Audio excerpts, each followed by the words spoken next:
Good morning, everybody. We are live. It is 9 a.m. Eastern Standard Time, August 26, 2026. That's a lot of 26s. I am awake. Stayed up late yesterday playing Overcooked 2 with a buddy. Pretty good game. I played it on PC, which I do not recommend unless you have a controller. My hands are cramped from trying to move my fingers in such a way to use the keyboard. He was on a, uh, you know, you have to like use the both sides of the keyboard. But Broseph is here to join us. Hey, good morning, Broseph. Good morning. Sorry I'm late. I was just telling everybody that I played Overcooked 2 last night, and uh, there's a lot of like movement on the left side, and then I had to key bind it to the right side. A lot of people play with the controller, but I was using keyboard, and my hands are literally going like this all night. And then there's a lot of moves where I had to like squeeze. I woke up this morning and both my hands are like cooked. Uh, I tried to turn my lights on and I couldn't grasp, or I had to go and get a towel to turn the switch on my light because my hand is so Holy cow. tired from yesterday. It was a lot of fun, but it's a quick moving game. I played with a friend of the show, Pandatron. You can check him out over on Pandatron X. He live streams. He live streams games sometimes. He live streams videos that his fans show him. And then when we got done with that, I did tune in. I watched a little bit of Losercast with you last night. So I was tired getting up this morning after staying up and watching that. And I know you guys are still going when I went. So I figured you might be a little bit late to the show this morning, but My bad. yeah, welcome aboard. I don't, this show for both of us, we've talked about this in no disrespect to the fans. This is a hobby for us, obviously. And we started it as a check-in. So it might be a little repetitive because this is just, Broseph and myself filming each other, just checking in with each other in the week and what ideas we're getting for gigs, how we're making money, to kind of, if you've ever done, so like launched yourself into solohood of a business or an LLC or 1099. A lot of people that aren't used to it, there's a lot of anxiety involved because you're not saying, oh, every 2 weeks I get this check deposited as long as I show up to this other place. And there's this other person that I trust that there's some money and they're going to be able to write me a check. Yeah. You're doing that on your own now. You're hoping that the market takes care of you, that things are going to continue to sell. People are going to continue to buy stuff. So this was a way for us to emotionally and mentally check in and then have you guys watch the experience and learn from that. So anything big in the eBay industry this week, or I got a couple of things to talk about with Instacart, but anything big for you with the estate sales, thrifting? Not really. Just a couple annoying things on eBay. And did the sale go through of the scrapper that the guy ended up buying that steel bowl, stainless steel bowl and everything? Oh, the Sterling bowl from the that happened like that very same week I was talking about it or whatever. Yeah. That I mentioned I had done it. I like literally the day that I got it, I sent it out to my brother to go scrap it, and then he scrapped things it. went as planned, is what I'm saying. Yeah. Oh yeah. Which was nice. So it's nice to get some of that. I really wish I could source sterling silver hollowware like that for as cheap as I got it. And I really wish I could continue to. You probably can. So here's a couple of things that I would do. So now that you have your niche and you like precious metals or whatever, and stuff. You could, when I used to do the video games, right? I started selling my own. I started going to state sales. I started doing all that stuff. And once you start building all this stuff up, you start getting a lot of extras. So it's like I would have a Nintendo console, but no controllers, no wires, no nothing, like no hood on it. But I had to buy that to get some other games with it. And then I got a cable for that. And then I got an extra hood. And so then I could sell that Nintendo thing. But one of the ways that I did that, at the time it was Craigslist. It wasn't Facebook Marketplace, but it was on Craigslist. I would just run small little things that say, I buy video games and consoles. So message me and I'll come check them out and give you an offer. And a lot of times nowadays they can just send you a photo on the phone and you can kind of like zoom in and tell them. So now not only are you tracking down leads, people are tracking you down. Yeah. And because they're tracking you down, you can usually pay a little bit more. The only thing is you have to shape your advertisement in a way that you're beneath the gold sellers, because there is a lot of advertisers from the people that you would sell to. Yeah. And that's the other issue around here specifically right now, is that because the scrap shops around here aren't buying, like in Colorado aren't buying the sterling, it's like so some of the people are in. Well, but because some of the people, to your brother. That's true, but some of the people that I've sold to locally around here, some of the silver I've sold to locally are the people that I will be directly competing with for buying the sterling silver, and they are buying it at basically the rate that I would get money at from my brother. Gotcha. Yeah. So or better. That's why I was saying you have to fine tune that ad. Yeah. So you're grabbing a very particular. Yeah, because I was going to say one guy was over, I think, like in Centennial, like near Lakewood area, kind of, and then the other Centennial Littleton or somewhere around there, and then the other guy was all the way up in anyways, about 50 minutes north. So well, it would make sense to be like, Aurora, I'm close by, I'll come to you if you're in Aurora. My ad used to be, don't sell to GameStop or those other those other guys. Yeah. Sell to me. You know what I mean? And then it was like, why? A little bit why? But like, so I was specifically knowing that people are constantly selling to GameStop. They know they're not getting the best price. Yeah. In other stuff. So I said, don't sell to them, sell to me. And I could still make money because GameStop is literally giving like a quarter for something they sell for $50. So you can give the person $10 and sell it for $50 and still make money. Yeah.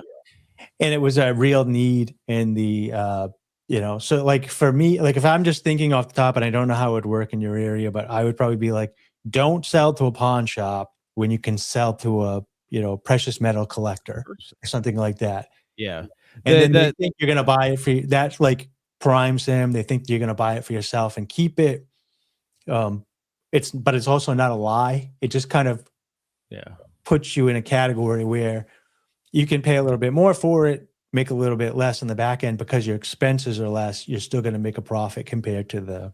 That is honestly the model of, like there's this one guy, I mean, it's the model of jewelry stores in general, and also like gold buyers, especially like the more, individual ones. What do you call it? Like there's this one guy, Jared, not Jared, the jewelers, but Jared, the jeweler guy, the guy that's with NYC Tracks. The exactly. Guy. He's like independent. He doesn't have a store. He's got a couple of safe house lockers in some of the stores in New York City, but he doesn't have a. Yeah, or well, like this one guy that's on there. I think Benny the dealer, his name is. Yeah, he just, there's just POV videos of him, like buying he buys for like, I forget what he pays, but you know, he pays very good for the gold. Yeah. You know, and he like gives some of the best prices, but then he also, you know, charges not too much higher over. Anyways, you know, what I'm getting at though is, unfortunately, like I because I have thought about this as well, and the issue for me is I need the capital to to buy it, because you know it Well, is you just nice to get. place the ad that you do. You just place that ad, based on the capital that you have. So, like when I was first, when I'm first starting, I was just, I was like, oh, buying old consoles that no longer work or something like that. Yeah. Or I was buying broken phones actually to start for between 10 and $50, and then selling them on eBay for up to 200, depending on the brand. To Yes, a I guy that was remember buying that. them to replace screens and stuff. Then when I got that, I went over the video game stuff. I started buying broken consoles or consoles missing cords or stuff like that. And then you go from there. And then once you like kind of get yourself out of there, then you can buy like collections, like buying old collections. And then the idea is somebody might have a $2,000 collection, but you'll buy it for $1,000, and then you'll do all the work to list it, clean it, and sell it to sell it all pieced apart for like 2,500. So you're really just getting paid 1,500 to deal with all the bullshit.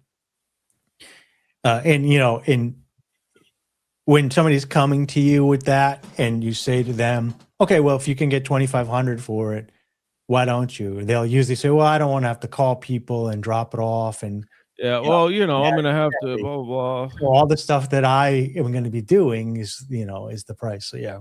Exactly. Yeah. It's like, yes, that's the convenience that you're paying for. So are you sticking to precious metals? Have you been finding any other items besides jewelry and precious metals that you've been selling on eBay? Yeah, actually, I can bring up your eBay not really store. necessarily. I haven't Man, it's really hard to find your eBay store on your link tree. I'm on it. Where is it under? My booking link. Oh, I see it. I just need to delete that whole. No, I think you should like clean it up. Oh, I see you got I see you're competing against me in the squish. Oh, that I've had that one for 6 months now. So here's my main stage right here. Nice. I don't know why the Squishmallow is number one. No one looks at that. It has like 0 views, but here's what happened with me with the 2 Squishmallows that's sold. They went up, they had like 0 views, and then like after a week it was sold $26 with shipping. And then like these 2 right here both have watchers on it. So because I bought these for like really cheap, I just send them a huge discount of like 25%. 20 you'd be amazed about how much of how little of a discount 25% is to some of these fucking people that I sent it 25% off, and then they send me something. Well, can I get it for 50% off? So no. So here, usually what I do is if I see a watcher on a listing, I recheck the price, right? And I see what the competition is and what it's sold for. Yeah. And then I usually slightly raise my price to meet comps or a little bit above, then give them the discount. So you know what I mean? Like, so you really want to tune into that's what I try to do. Price is at that time. Yeah. But I mean, you got a ton of shit in the store. I mean, too much compared to what I'm doing. Yeah. And right now I'm kind of, because it is August. I guess it's kind of premature, but I'm someone that worries about things. So it's about in about 10 months, the lease to this place expires. Yeah. I'm in. I'm not sure if we're going to be staying around here, and so I don't know. This past week I've had just more thoughts of, okay, I should start getting rid of like all the clothes and stuff that just aren't selling. Maybe just put all the clothes at $5 or something. Just $5 straight, no offers, no asking questions. You buy it or you don't, no returns. And Yeah, so I'm not that deep into my store yet. But like, so what's your organization system? Like, so for me, all right, let's go to so this thing comes in, it goes into like the death pile, right? Then on either Wednesday or Saturday, I do bulk photos, no listings, just bulk photos. So I take this thing, I clean it all up, I wipe it down with baby wipes and shampoo if there's anything on it, so it's like, pristine. I deodorize it with a scentless hypoallergenic deodorizer. Then I throw it in a bag and seal the bag. And I can see this, so this one's like, easy not to mix up. But some of the stuff like floppy disk that I'm selling, I actually put in the bag and I put a label of what it is on there so I can find it. And so everything is packed what it would be like inside the box. So I just need to put a box on it. And it's stored like that in a dust-free environment. So once I clean it once, I don't have to keep cleaning it. So so I could pack this stuff to move if necessary. Yeah, that's your stuff set up in that way. Kind of. I mean, basically, I have like probably about half to 3/4 of the clothes, or 2/3, somewhere around there, are like that. Then the other ones that are more like fold sensitive, I have like big jackets and stuff like that and whatnot, or leather, whatever. I have those hanging up, dresses, etc.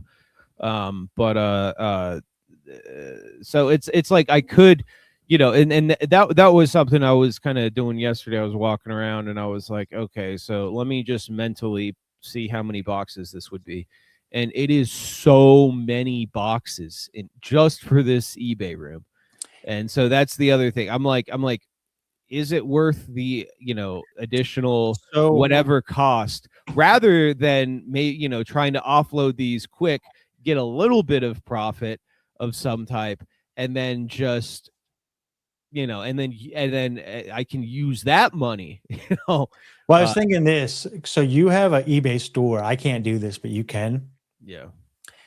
You can log in every morning and pick a category like clothing and run a lightning sale for 24 hours and say everything in clothing is 25% off.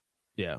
And then it runs out in 24 hours. And then you just wake up the next morning and you're like, you have 24 hours to buy this. And it's, it's 20% off, whatever. So, but you can run like, to do that, these sales for categories or particular items. And some guys do it on every item all the time. So when people run across it, it gives them a sense of urgency to purchase it. Yeah.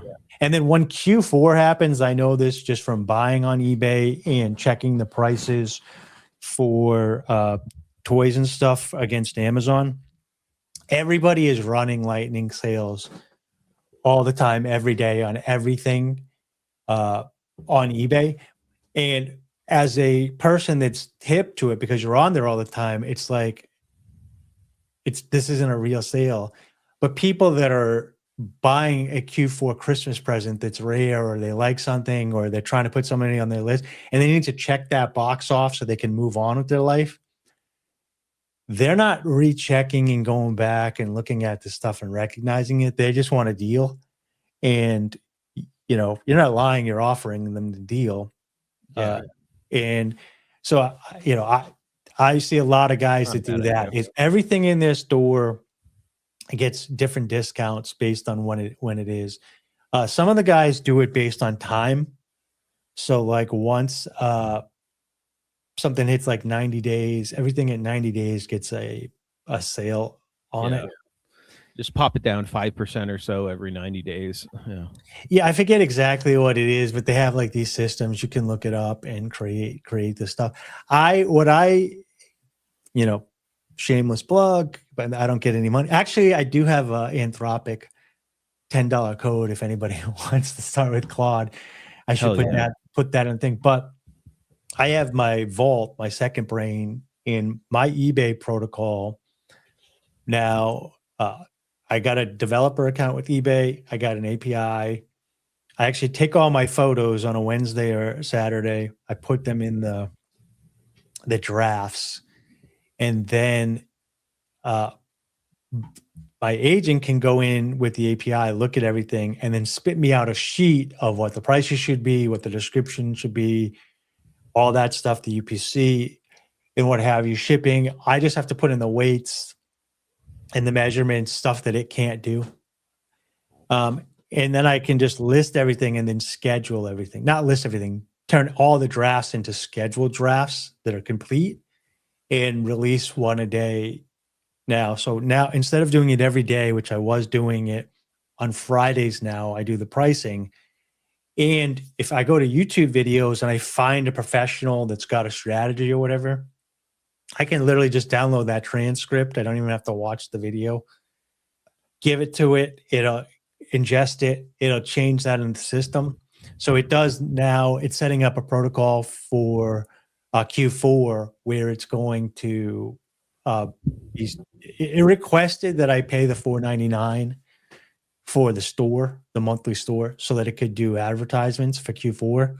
I've pushed that into September because I don't know if I want to do an eBay store, but a lot of people are using that strategy to automate everything. Yeah, I was gonna say that with the plus side of the eBay store, you get a coupon for like 20, somewhere between 10 to 25%. I forget what it is per quarter off of shipping supplies that you buy from ebay.com. So obviously it's, incentivizes, to keep it in house, but also you get a nice little box that says eBay on it too, right? Yeah, I mean that the packaging looks a little better. Or like the first time I got a bunch of tape, and then the second time I got some boxes of a size that I didn't have before, and I was like, all right, cool. Honestly, use the tape a lot more than the boxes, but even with the tape, it's like, oh, okay, I see the tape says eBay.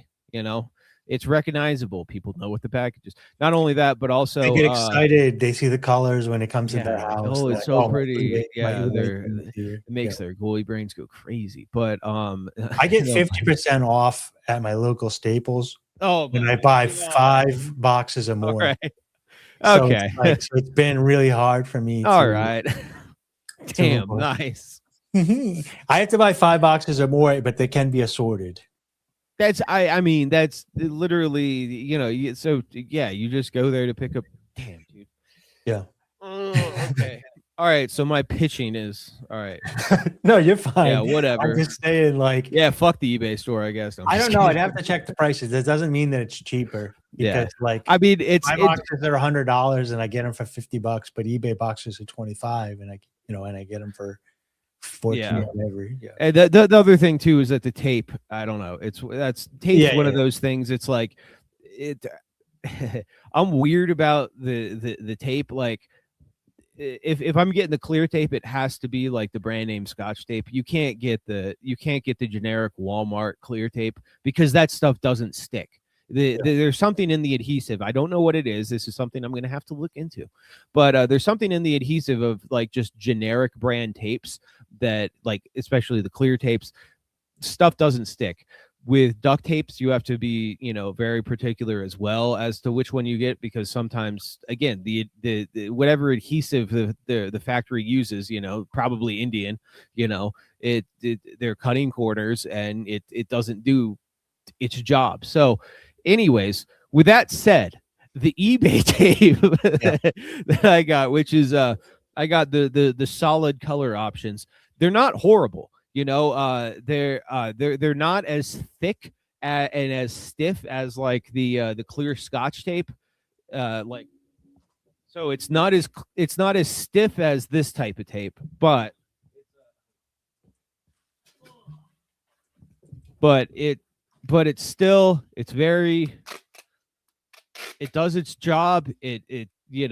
So it's a little more prone to like folds, if you know what I mean, when you're when you're taping something up, but it works great. That's funny. I don't use one of those things. So I bought this. Wow, I just looked it up. crazy. I bought mine last purchase December 30th, 2020. So I bought this December 30th, 2020 for my business. It's been really good. There's cheaper versions here. I wouldn't recommend this for eBay, but for Amazon, when you're packing like a 50-pound box that's 25 by 25 by 25, this has got the fiberglass strands in it, in the tape, in the glue. Okay, that's good. So I use Gorilla Tape, packing tape. That's the thick stuff, and it like Yes. and then I use this, and I've been really spoiled. What's crazy about these is they have a serial number on them. Preaching to the prophet here. They have a serial number on them, and they're all metal, so they're very durable. Yeah. So like the resale the reason they're $500 is because I could probably sell mine for like $450, because there's like no moving parts in it that can get damaged. It's just cleaned up. It's got a serial number, so you can't mimic them or copy them. It's not cheap plastic shit. Yeah. This is all like metal and riveted, and like it's I see that. That looks nice. Two plastic parts. There's the three plastic parts. The handle here that rolls. It's a thick plastic. The water container, and then this removable water container. But this is all like metal pieces in springs and stuff. It's really nice. So when I first bought this, I bought it in December as a write-off, basically, because I'm like, I'm not buying enough stuff for the business that like that's longevity, and it was $500. So for 3 years, I was able to write this off as an asset because it was over $200. Damn. And in the resale value. So if you buy one of these, like down here, yes, it's only $30.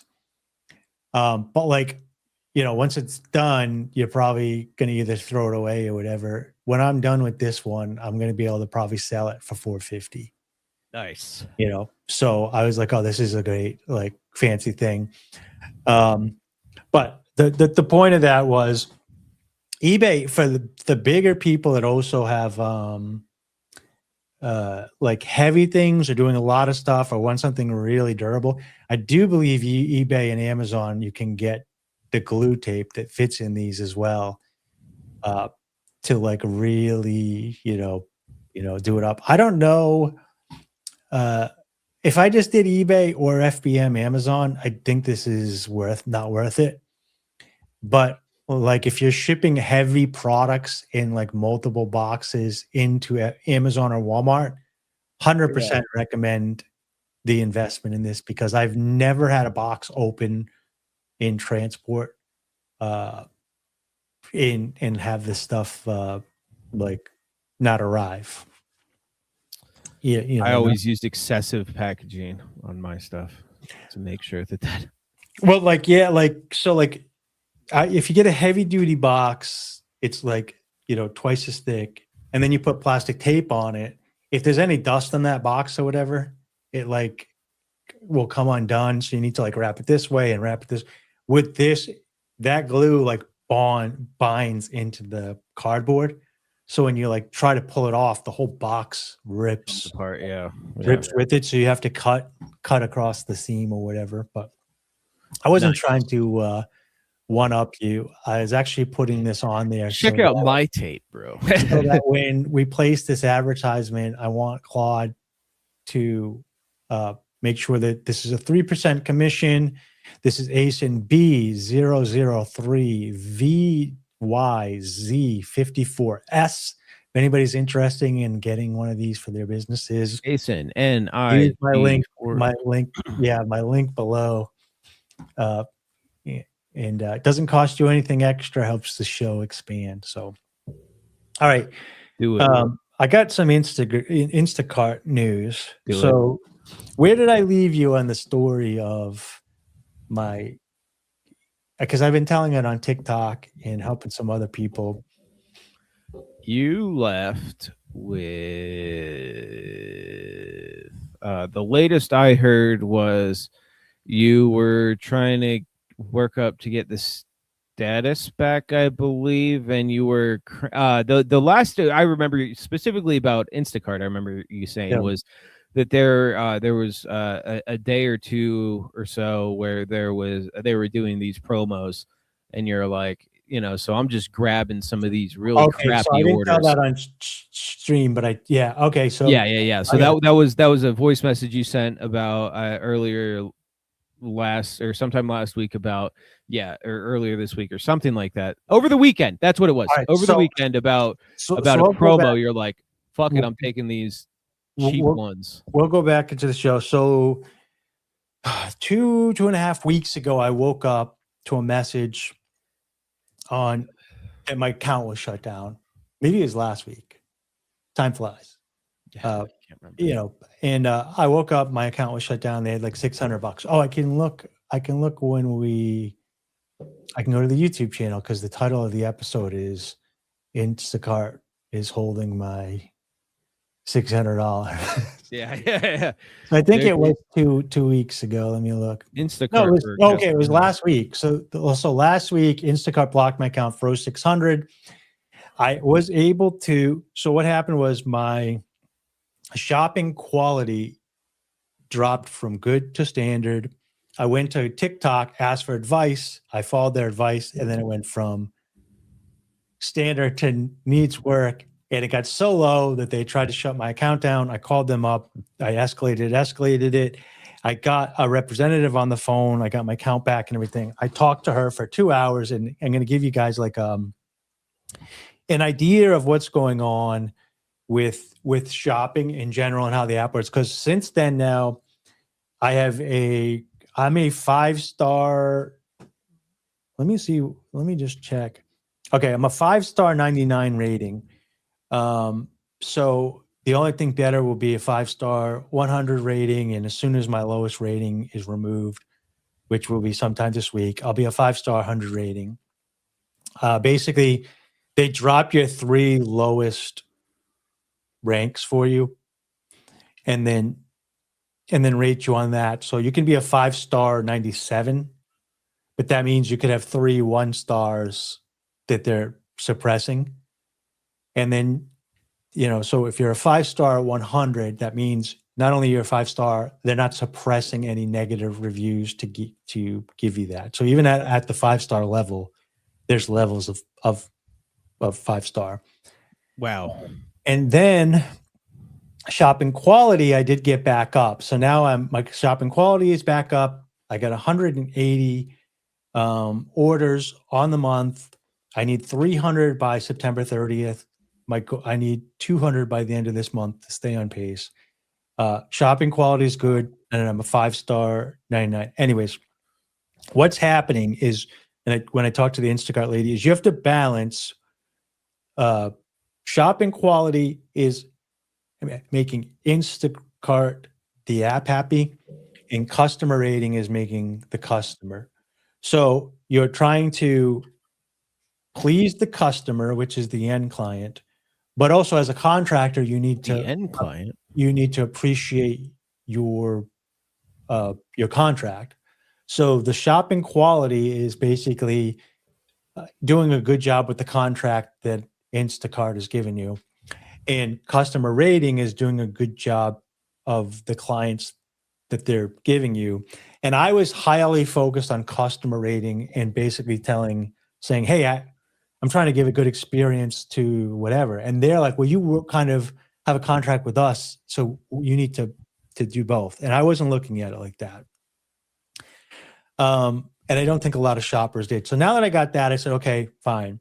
So what was happening was I was going into a store and I was finding a product and it looked on the surface, good morning, Drew. Good morning, Hindian just arrived. 2 quarters, I promise. I guess, yeah. So I'm sure you know what that means. So anyways, I called this lady up. And when I go on into the store, we talked about like shrinkflation. So you might find a can of tuna that's supposed to be 10 ounces of tuna, but it's been reduced to 9.8 ounces. Everything is the same. It's in water. It's the same brand. But when you put the UPC, it's different because it's 0.2 ounces different. And what I was doing in the past, and you can do this, it just takes more time, is I would manually add that, right? But you can also, if the price hasn't changed, you can just say, I did find it. Yeah. And as long as the receipt matches and the price matches with, what you say you get, and then the customer doesn't complain, that comes through as a good rating. Next step is, and here's 9.2 ounces versus 10 ounces, but they're both advertised as $3.25.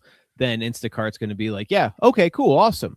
Yeah, they get it. And meanwhile, you're like, shrinkflation, this isn't a good customer experience. Yeah, so I'm like, I don't want the customer getting less for their money. Yeah. So what you can do though is hit replacement, and then what'll happen is the customer might already have a replacement, in which case now you're giving the customer their second choice, even though their first choice is technically there. It's just changed a little bit. And the amount of time and effort it would take to communicate them that in the app would then make it not profitable to even do this, because you'd have to have a whole back and forth about 0.2 ounces. They probably don't want that. You don't want that. Have you heard of shrinkflation? No, yeah, no These one wants that. companies are, yeah, exactly.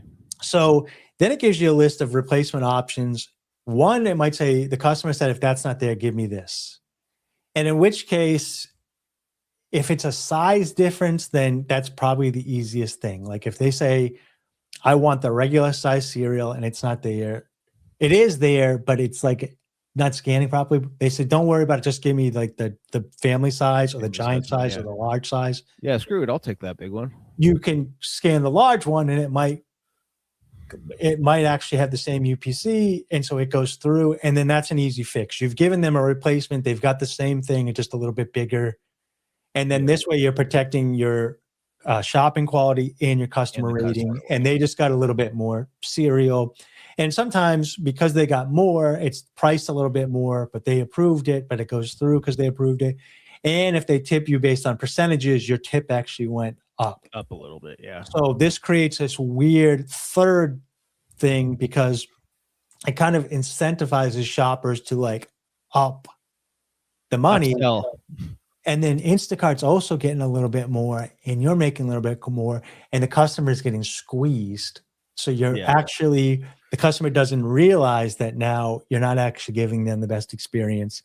Yeah. And you've been financial. Then the next one is, although on the other hand too, it may be a situation where they're, like I think more often when I had used to, a year plus ago when I would order groceries, it would be, it would be the opposite. Hey, can I get the family size thing of this? Oh, we don't have that, but we're going to get you the 2 smaller things that actually they cost more combined, but together the total may not even be what, like, for example, I used to order the frozen or we still buy frozen fruits, but when I'd order them, I'd be, give me the big bag. And then sometimes they wouldn't give me the big bag. They give me the 2 small bags. Together, the 2 small bags are, it's like 1.5 to 1.7 times the cost of the big one. And I forget exactly. It may even be less than half of, anyways. But yeah, what stinks exactly too is like sometimes. But at that point too, when I'd get it, I'd just be like, damn it. Oh well, whatever. People order. Well, here's it happens like that all the time, and like the shopper can't do much about it because, like, say they ask for 2 packs of like store-bought chicken breasts. Oh, that's where I was going. And so, but for them, it's better to put something on there than it is to just say, oh, it's not here. You know, I'm not going to put anything, you know, yeah. Well, yeah, they want to give you something though, too. Yeah, and you'd be surprised. Like, so like we have a very small city market basket here, which is a grocery store chain that we have. It's very tiny. They have, like, if you go to the breakfast sausage thing, they'll have like store brand sausage frozen links or like Johnsonville patties. But those are only 2 options. That's it. And somebody will order like this Johnsonville links and you don't have them, so you have to give them the store brand, or they'll order the store brand patties and you have to give them the Johnsonville ones. And that's the whole thing in the app. And so I actually, during this conversation, when I sat down, I was like, you need to unlock this store. It's a city store. And, you know, the customers here call it the ghetto market basket. It's actually just a small, it's like probably 1/4 or 1/5 the size. It's like 1/10 the size of the market basket that I shop in for my customers. Yeah. So most people don't want you to go there. But the other day I got a triple batch and one of the batches was right next to that market basket, the drop off. And I messaged all 3 of my customers, hey, I'm doing a triple shop. It's going to take me a little bit longer. But good news is I took the extra time to shop it at the Pennacook, New Hampshire market basket. So you're going to get the best experience. And 9 times out of 10, somebody is going to message, thank you so much. Oh my God. Like, you drove all the way out there. Holy cow. You're going there for me. Like, this guy's great. 1 out of 10 times, or 1 out of 20 times, or 1 out of 30, very few times, somebody be like, why would you go there? It's so far away. And they're mad that you went to the better store for them. Yeah. Typically it's because they live right next to a store, and in their brain, they're like, this guy's sitting outside my house waiting for me to place an order. And then he just drives to the closest store and gets it and drives back. Like, they don't understand the logistics. Oh no, they don't even think that. They're like, oh, he's waiting in the parking lot of the store. He may even be in the store right now. All I have to do is click order, and then it should be here in like 30 seconds. Yeah, and I'm just sitting around waiting for them all day, specifically so for them. $1.50 tip. Yeah, that's how I feed my family. And so the point of that whole long story is, you can't please everybody. So like some people, you do very little, and they're like, oh my God, thank you for all the extra work. And other people are like, oh, well, can you call the manufacturer and see if they can courier it over to you right now? And then you're like, no, oh, actually I can't. They're like, oh, I should just cancel the whole order then. And it's like, yeah, my lawyers will be speaking to you and the City Market Corporation. Yeah, so example, like sometimes people, like with the chicken breasts, say they'll order like 2 market basket chicken breasts for, you know, whatever per pound it is, and you scan it and you to the second one and it comes to whatever price. But then they'll have a value pack of the same amount of chicken in one big thing that would actually be better for them, right? But if you tell them, hey, I'm going to get you the value pack, it's cheaper, and then you replace those and give them the value pack, some people might be upset for no reason, but also they don't get the value pack price. They get a price that's in the Instacart app. So when you're like, oh, I wonder, you know, why would they do this instead of, it's like, they're probably got a price for chicken like $2.99 across the board. And if I give you the value pack, you pay the exact same price, and Instacart takes the savings and puts it on their bottom line. So like when people are like, oh, these Coca-Colas I saw in the advertisement are buy 2, get 1 free. Can you get me a third one? And it's like, you have to be like, I can, but it's just going to cost you 3 because yeah. So the only workaround for that is if there's a BOLO. So if you get a buy 1 get 1 free, right? Yeah. What you can do is pick up 2, Don't ring up two. Just ring up the one in the Instacart order that the person wants, and then get them the second one. And then it'll just ring up free on the receipt. They'll get to it their house, but it won't go through the system. And then you can tell them, hey, these were buy one, get one free. So I got one, and no harm, no foul. If you ring it up that you got two, then Instacart charges them for two. Holy cow. And then the store gives it for free, and then Instacart takes the difference. So with the buy two, get one free, you can do the same thing. If they order two, you could give them two, put the third one on the order, it rings up, it comes as free, and then you can give it to them. So anyways, so back to the thing here. So now the other option is you hit replacement. They don't offer you an idea of what they want for replacement. Instacart will give you 3 replacements. So we had a strawberry shortage for the past 2 weeks here. They were rotten. They got E. coli or something like that. So no stores. Cyclospora. They had no strawberries. So they got a shipment, but they had to throw them all out. They couldn't sell them. And it's summertime. People are ordering strawberries. Like every order's got strawberries in it. Yeah. I had to tell everybody there's no strawberries. And everybody's like, how can there be no strawberries? Instacart mail. What do you mean there's no strawberries? It's like, are you an idiot? There's always strawberries. And you're like, well, there was a shortage. There was a thing, so I had to get rid of them. I can look back because they are putting them out now in small pieces so that people don't buy like 4 or 5 at a time. But last I checked, there's no strawberries. I'll check again at the end. Instacart now. And so they'll say, okay, just and then so you can say, do you want another fruit or another berry? And a lot of times they'll just say, no, thank you, refund them. There's no way around this. If you ask the customer and you want to give them a good experience, you have to refund it, and you're going to take a hit on your account as an item not found, and it's going to rank you as not 100% on that order. It'll drop you down to like 95, 98. But if you say can't find, the app will say, we recommend getting them this. And they'll say like seedless grapes, raspberries, whatever.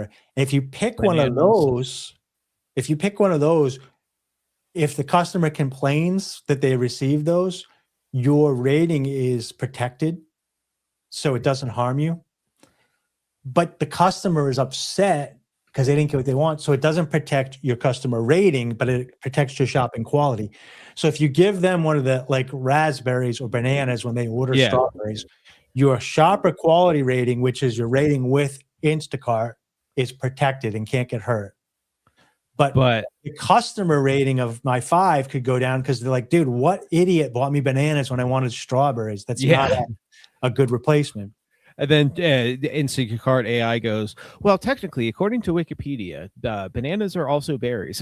Well, no, what they usually do is, people that, we've ran a thing, and people that didn't have strawberries, per our statistical analysis, people were 2% of the time were fine with bananas. The other, 38% of the time they didn't want bananas. So anyways, so then you're caught in another predicament where you're, trying to figure out what the best replacement is. And so now you have to learn to dance. And I've kind of learned to dance now. Now, the third one is you can manually enter something. And this is what I was doing wrong. Two things. One, when they give you 3 options, you have to be careful. If you pick a 4th and you scan it, and then it tells you this is not a good option because it doesn't match what they're looking for. So for instance, if they order, Broseph Smith jalapeno cheese sausages, and they don't have that, so you say not here, and it says, okay, replace it with Broseph Smith's chicken maple syrup sausages, and then you're like, well, there is a jalapeno cheddar Dave Wright sausage. They probably want that more than they want the brand. They want the flavor.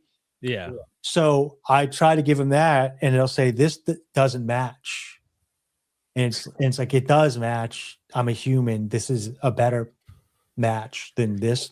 Yeah, you're a stupid computer. Shut up. Yeah, if you replace it with that through the UPC code, the computer will give you a mark on your thing after it gives you the warning in red and say this was not a good choice, and it'll drop you from 100% down to whatever percentage. So if you're shopping for like 100 items and you get one wrong, it drops you from 100 to 99. Yeah. But if you're shopping for 50 and you get one wrong, it drops you to 98. Shopping for 3 items, then you're down to down to a luckily D. under 4 or under, they don't give you the thing. You just get an NA, so that's helpful. But like this is why my rating dropped. I went to I get sent to the ghetto market. I chose to pick it, hoping that they'd be there.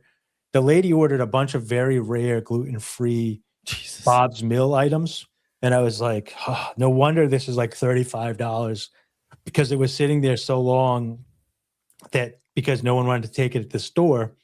And I went in and I had to refund like 8 of the 10 items. And because she didn't ask for a refund, I took a ding on each one of those, and it just took my rating and went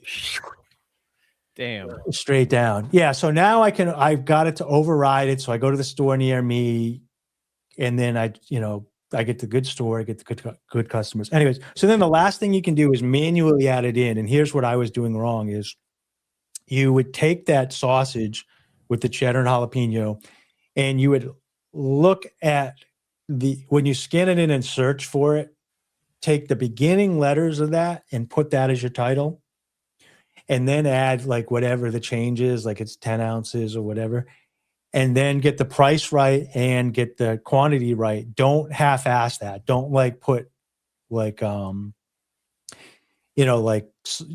sausage and then the price, whatever. The reason why is because you need to come as close to what the receipt is going to print out as possible. So when you take a picture of the receipt, the AI reads the receipt, the price, and the replacement that you got. And if they all match, then you get the 100% score. Yeah. But if you just put sausage and it doesn't match, even though you found a good replacement, it gives you.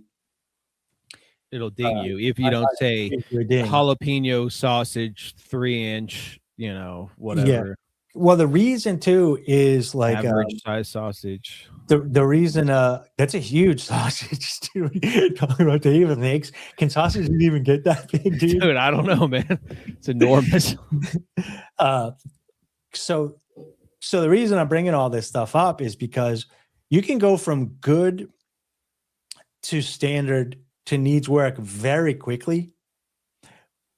But the climb back up is so difficult because I was a platinum shopper working towards diamond shopper. And so I get second look at everything. But as soon as you lose your platinum, you don't go to gold. You go straight from platinum down to no rating. Oh, it's you're the last. Yeah. So like the boulder rolls all the way down the hill. 7 items. The store's like 10 miles away, 7 items, and they're going to pay you $7 to drive it 10 miles.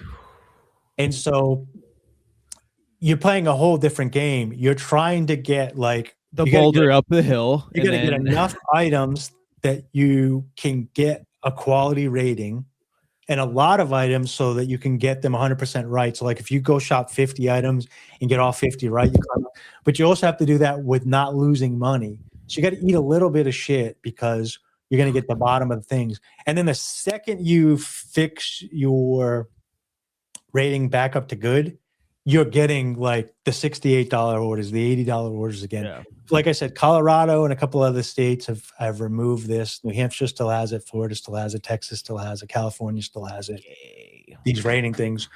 So not only do you have to climb back up, you have to climb back up doing the absolute worst orders. And if you were a newbie, it would actually be easier because when you get past the 20 orders, you would become a good cart guy. But because you've lost your shopping quality, you drop all the way down to the bottom. And even when you get from needs work to standard, you're still at the bottom. You need to get all the way back to good to get it. So for the past 2 weeks, luckily there was a good bonus. This is what I was talking about. They had a guarantee. It was $105 to go do 6 batches. And so you just pick a batch with like a $4 batch pay and like a $10 tip, and you're actually getting $17.50 batch pay and a $10 tip. So you're making $27. So I was making like 27 to like $40 to do these like 10 to 20 item. And like, was that that was on a per order basis rather than you have to do 10 in order to? You need to do with those things. They're usually, batches are different than orders. A batch is the thing that you accept, and then the batch can have 1 to 4 orders in it. Okay. And that one was, you have to do 6 batches and you get 105 guarantee. So they top you off. Okay. So it was a thing, probably like you've mentioned before, where you're like, all right, I'm doing great. And then you get to 4 or 5 and they start throttling. That's exactly what they did. You get 4 and then you're just sitting there. You're like, I was at 5 or 6 batches and they shut you off because it's all algorithmic. And they're like, okay, this guy's next batch is worth $55 that we have to pay him, and then plus his tips. Or for me, it was like $68 they're going to have to give me for my next batch. And they weren't giving me anything. They weren't getting everything. And then like at like 9:30, I'm like, okay, well, they fucked me. I did all these shitty batches all day, but at least I fixed my rating. This last batch was going to be $70 plus, and make the whole day, jump me from like $100 up to like $200. And then at the last minute, some dude ordered.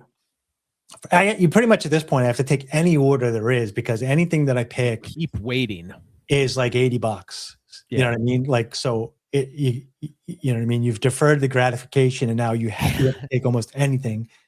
So then finally this order comes in. It's a little further than I would typically drive, and it's at Target, which I never really do, but I pick it up. It's this house of dudes that like, it's a father, a son, and like 3 dudes that all do construction, and they own this house down on this dirt road with like metal scrapping in a barn where they work on cars or whatever. And I usually get them quite a bit, and they tip really well. So this guy tipped $30 on a $10 batch, and the batch was worth $80. So I got $80 for the batch, like topped off, then his $30 tip, to go into Target at like 9:45 right before closing. And I had to get like Activia yogurt, 2 cases of water, a couple of cases of Zero Pepsi, no, Canada Dry, Zero Canada Dry. Nice. And like some different yogurt and some toilet paper and stuff. And the thing about dudes that rock is, one, dudes that use Instacart never answer messages. Like, you send them a message, very rarely they'll respond back. They'll give you like a thumbs up or something. Yeah. So you're like, okay, they just want to be left alone. And then they never complain about replacements. Yep. They order a paper towel and you get them something different. They're like, yeah, this is a paper towel. I ordered a paper towel. Yeah. Well, I ordered vanilla Greek yogurt. I got vanilla Greek yogurt. It's a different brand. Ladies, on the other hand, they'll order like a bag of 4 avocados, and they won't have a bag, so you'll get them 4 separate avocados. And they'll be like, excuse me. They're like, no, I want the bag. And they're like, oh, there is no bags. And like, there's no bags. And you like take a picture of like where they would be. Like, did you ask an employee? He's like, I did ask an employee. And part of that, and it's not all of them, I would say 98% of all my customers are good. The 2% that are bad, I think, are like brainwashed from watching TikToks, because there's like this whole negative male Instacart shopper thing. And I think if they watch that and they believe that, then when they deal with the male, any little thing that they don't like, I mean, it could even just go broader. It's going to feed that bias. They could also not even be watching the TikToks and just be like, oh my God, he doesn't know anything. My husband doesn't know anything. My ex-boyfriend was so retarded at this. There's no way that. Yeah. And the other thing too is, a lot of my customers, male or female, could also be thinking about that, but also they're like, I got bigger issues in my life. Yeah, no, like, exactly. He got me bad paper towels, but it is what it is. Like, well, like I said, message. So if I wanted a particular paper towel, I should have, but I didn't. They take responsibility, because the app's constantly like communicating back and forth. Yeah. Last thing I will say for anybody that's doing any sort of shopping or whatever, the reason I'm at 5-star 99 rating is because I prime the individual with me being a professional shopper and not a grocery delivery guy. So a lot of people are like, oh, I'm going to, they don't message them, or they say, I'm going to deliver your groceries so fucking good, man. It's like, yeah, like anybody can deliver groceries, right? You want them to realize that you're professionally shopping for them. So my opening message, I can actually bring my opening message up in my app here. And I did a little competition on, not a competition, but I will say I live in a predominantly a heterogeneous neighborhood. I live in New Hampshire. Homogenous, sorry. A rural, middle to upper class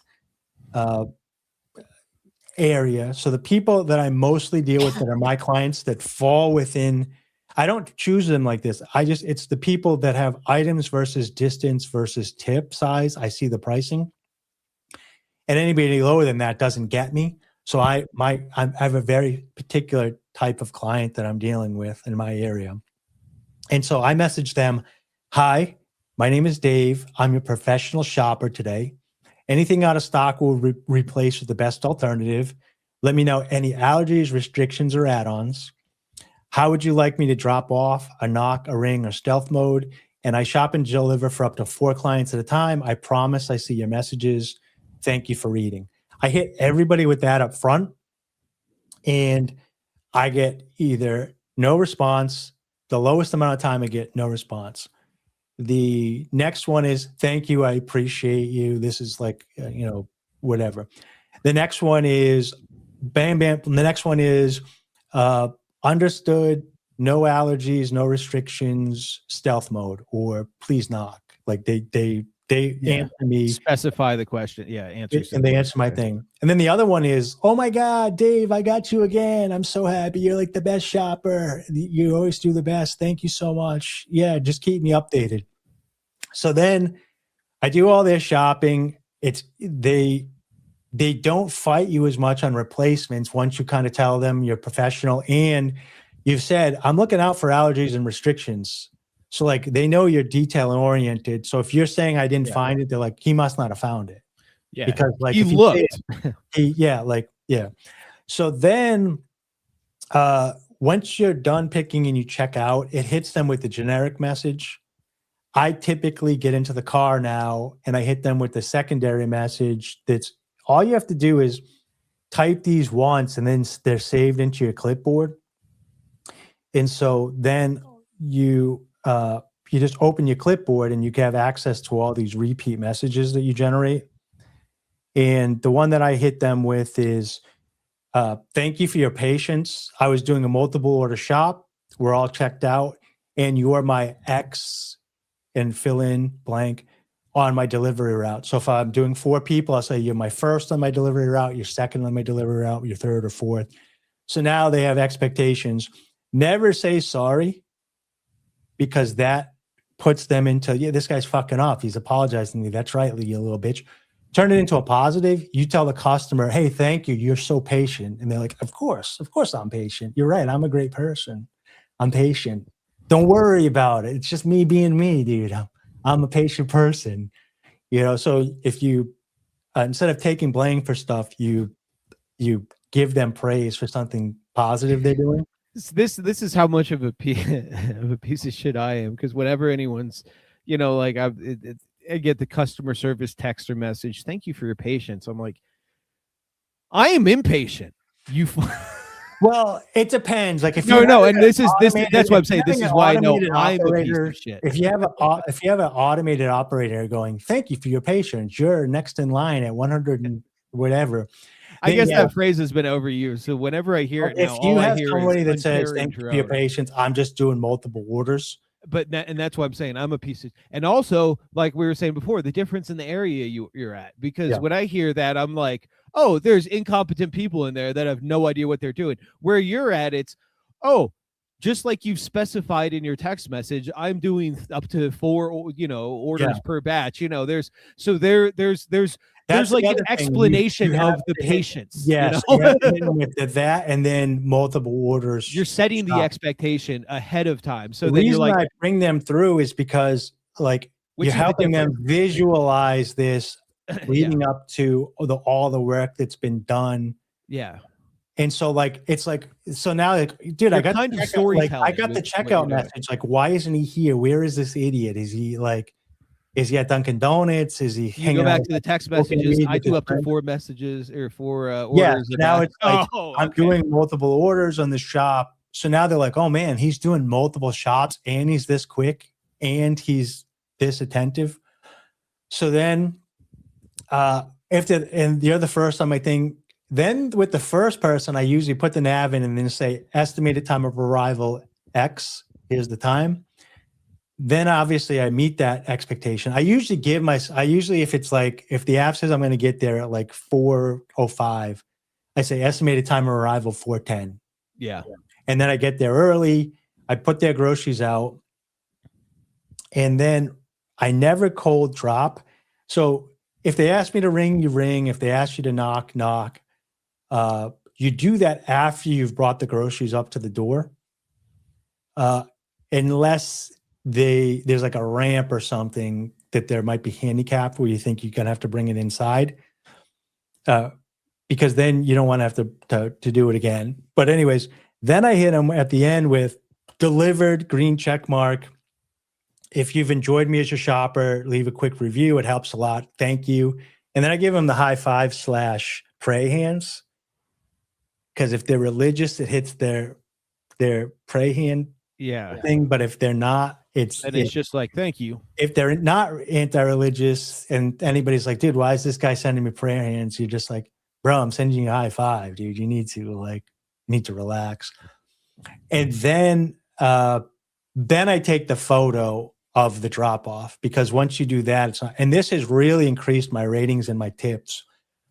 So since I implemented this, my agent that tracks all my pay or whatever, shout out Genesis, you're the best AI agent I've ever built. I'm up like 17% or 18% in my tips. Nice. Since I've implemented the opener. And then some people you do need to communicate with throughout the thing. Yeah. And then there's no bags of avocados. I got you 4 individual ones. Yeah. So my thing is, the reason I brought everybody through this, if it's not just this, it's any business that you're running. People have a hard time seeing the unseen. So if you're trying to get your value from something, basically I'm telling them a story in my messages of the amount of work and effort that's going into what they're seeing. It's not just me jumping up to get them something. I'm working with multiple clients. So when I message you back, it's like, oh, he's messaging me back and 3 other people. Yeah. And then sometimes like on a Sunday, I'll say, hey, thank you for your patience. It's Sunday. You know how hectic it is here. And they're like, oh yeah, he's right. That's why I stopped shopping, because it's so hectic on Sundays. And they're like, yeah, that's why I stopped shopping. I was like, oh yeah. And then that usually gets more of a tip, because now they're remembering why they stopped going and it's hectic. So if you remind the clients in any business, beginning to end, that's what I would do in pest control. Like, not to always bring it back, it's the most recent real thing I did, but like for example, you set the expectations. Hey, it's because a lot of times when you spray, what people see as bug spray, they think, oh, the bugs are gonna go away. I'm not gonna see them anymore, right? It's like, no, dude. It's hey.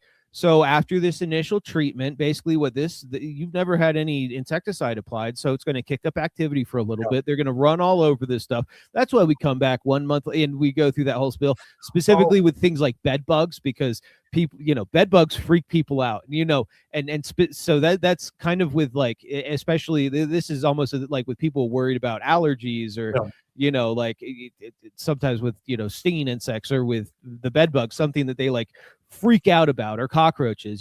It's like, that's why you set the clear expectations, and like, okay, we're doing the inspection, and then we're going to put together the quote, and then we're going to send it to the person that you spoke with at the office, because it's their account, and then they're going to go ahead and follow up with you, and you go I had through the these best steps. business for you guys, by the way, I came up with last night. Yeah. All right. Here's what you and Rebecca are going to do. You already have all the in the pest control stuff under your thing, right? Yeah. Just start your own pest control business with no chemicals. And what I mean by that is, like, especially if you lived in Vermont and New Hampshire, this would work, because all you need is the pumps with the spray or whatever. Like growing up, my mother never used, and we had the best garden. We had a group, some say the greatest garden, amazing garden. All the neighbors were jealous. We're going to have a big, beautiful garden this year. But we had this great garden. My grandmother did this. She did this.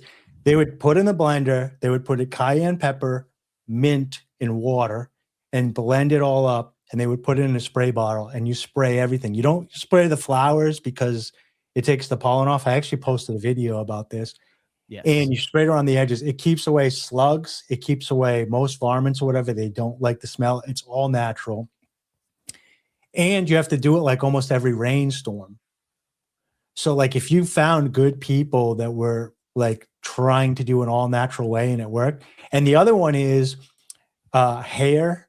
It's hair. So if you get a relationship with a barbershop and you take their hair, and people will literally pay you to put hair in their flower beds, spray it with mint or whatever. And then the other one is like fake snakes and scarecrows or whatever. If you offered a all natural pest control thing on a subscription model, all the stuff is so cheap and you're doing the same thing. You don't have to get sick. You don't have to whatever. And it doesn't even have to work, because people that are like, that want that understand that it's probably not going to work as well. But the trade-off is there's no chemicals around them, their kids, their families. The big issue. So the big issue with that is that you would think, here's the thing, you would think that people that want that option would understand that they're going to still see bugs. Let me rephrase it to you this way as well. The company I worked for, the specific name, Eco Pest Control. No. They specifically market themselves as an eco pet. We're environmentally safe. We're friendly.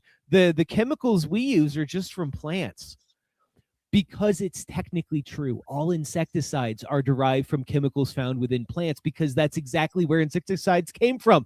They came from plants' ability to deter insects. For example, most insecticides used are derived from the chrysanthemum plant. However, if you were to extract the chemicals only from just straight from the essential oils that have the insecticidal properties from the chrysanthemum plant, and to apply that in a manner which would kill bugs, that is actually far more toxic to humans than it is. Well, yeah, because like for example, like apple seeds and not just that, but like for example, like the chemicals we used to, or at least the one we used to use to kill ants, it was a neonicotinoid. If you extract nicotine from plants, and then if you make like nicotine tea and then spray it, that's way toxic. And the other issue, because I'm sorry, I'm not trying to diss everything that you say, but I have thought about this before. I was thinking this because when I spin up agents, when I make a project, I spin up agents, and then the agents check my work. Yeah. They're sub agents. And I have a sub agent that's a customer that loves the product. And then I have a naysayer customer that hates the product. And that's me. And no big deal. Like everybody's personality. It is funny because every time I come with it, I'm like, I got an idea for you. You're like, this won't work because this. And I was like, yeah, Broseph, I'm spinning up. Broseph is spinning up his sub agent. Well, because and the other thing too is that so the company I work for, we did actually for a while use one of these like essential oil products, as pest control.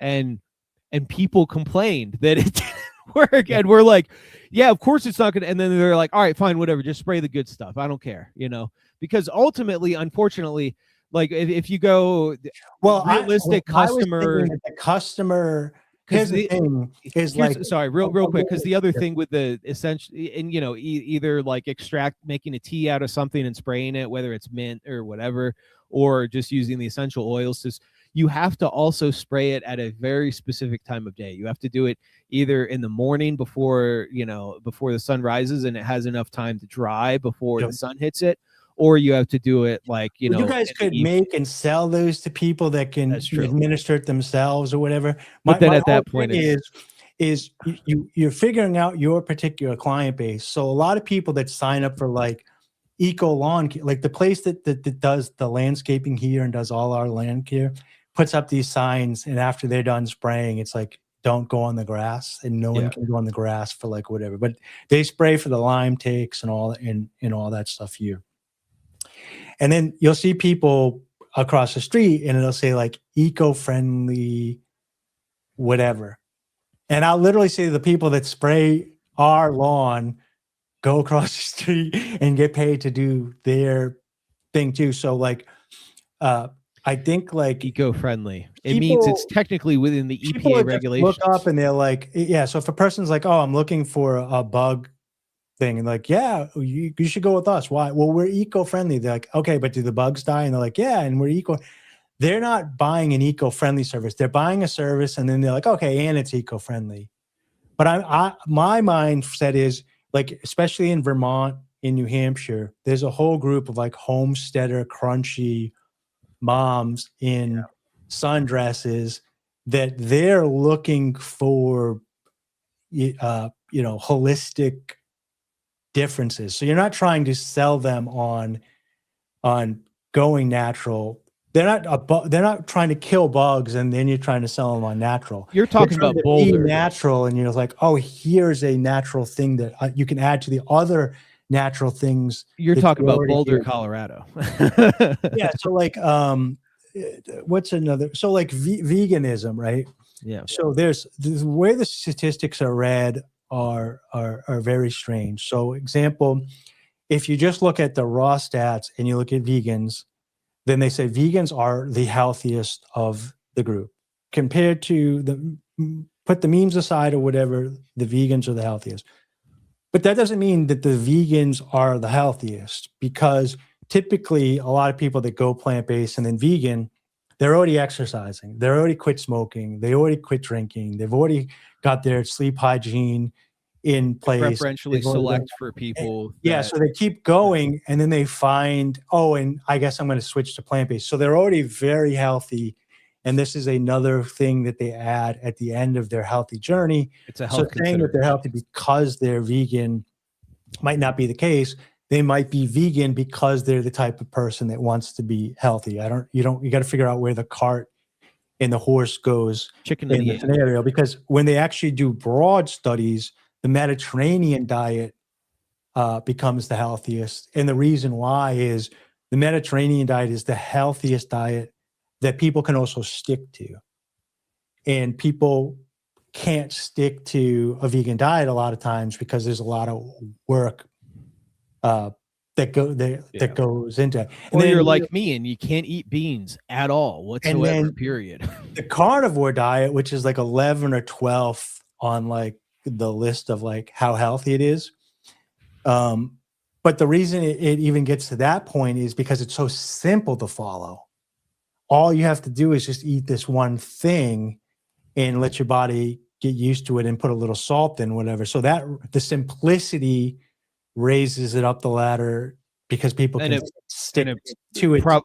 Probably also like selects for, the people on the fringe who like the epileptics, that's actually good for, Well, like if you're eating the high fat diet that like you need if you have epilepsy. If you're eating like Doritos and French fries and processed foods and beer all day, and then you choose any like restrictive diet, your health is going to improve. So like from that stage, it doesn't matter if you pick the 20th best diet. it's going to prove. Anyways, the point I was trying to make is, if it Where was does the me, junk food diet rate on that list? yeah, if I was gonna, if I, for me, the one that I was saying is like, there's a group of people that are already going to like holistic yoga baths and like co-op supermarkets and buy, like there's a new app called Localize.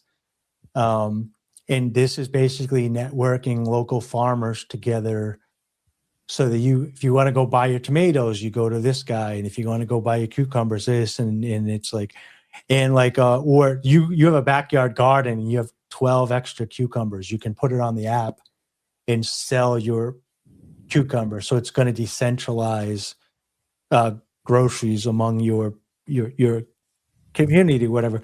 So people that are already like in the mindset of going to do that, that's who I would be advertising to. I wouldn't be advertising the person that's trying to, slice the throat of a deer that's breaking into the yard and trying to convince them that, oh, wait. If you put some hair and some fishing line up, you won't have to murder that deer. Like, no, I'm just going to murder it. Like, that's not the target. So you're gonna say I gotta market to the libs? No, I know. Libs are some of the most violent individuals I've ever met. No, They it's just government to come into your house and beat you up. Make no mistake, hippies are right or libertarian leaning. They're anti-government. The Clintons were lying before they infiltrated the government. They infiltrated being pretend hippies. Yeah. Yep. It's the homesteading and all this stuff has always been, I won't call it right, because right to me is like also authoritarian, but conservative values, traditional family values. Homesteading was literally what, farmers, all that stuff is, up to my great grandparents. That's what they did. I don't. It depends too, because I don't think of hippies as like druggies. I think of like I'm thinking like crunchy, not necessarily. Yeah. Well, I guess like, there was a little bit more of the libertarian influence here in Colorado for a while, but I feel like, last 10 years, or specifically 5 years since I've been here, I'm seeing a lot more like, just be a good fucking person. Come on, like that kind of attitude, coming from those types of people. Because specifically a couple people that I follow that I'd been Facebook friends with that were Colorado libertarians, of just kind of, obviously a couple case studies. It's not indicative of an entire population, but also that compared with the Libertarian Party of Colorado's, kind of proclaimed whatever. Anyways, but where I'm going with this is that the reason why I said the libs is because that the place that would specifically be a great market for that here is the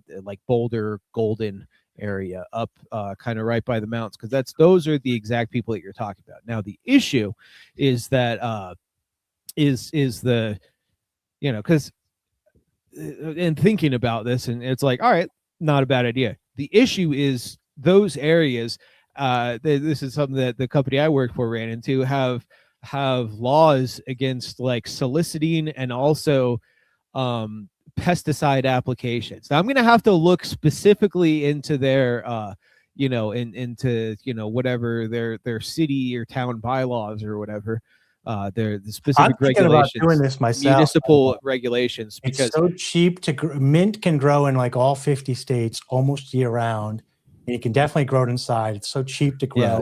The issue with a little bit of water, put the blender on, throw a little cayenne pepper in there, throw it in a mason jar, and put, tell them to put it in a spray bottle, glass spray bottle, and give it to them, tell them to whatever, and then sell refills.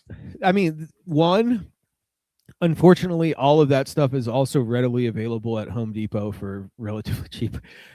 Too, it's which again, a lot of things are. Then you just sell it to the person, so that's not a huge detriment, but whatever. But also too, like I was saying, it is the plant